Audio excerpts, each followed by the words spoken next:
আসসালামু আলাইকুম। আসসালামু আলাইকুম জামাল ভাই, আপনার ছোট ভাই বলতেছি।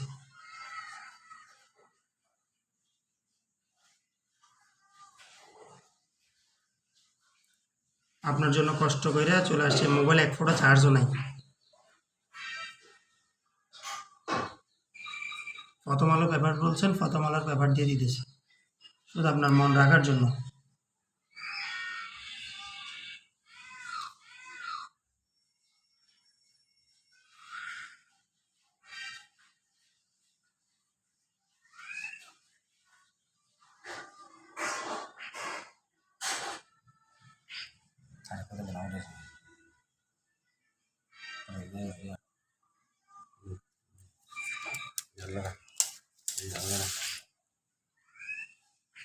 এই যে বড় ভাই, সব কিছু মনের মতো করে দেখে নেন, প্লাস্টিকটা দেখেন ভালো করে।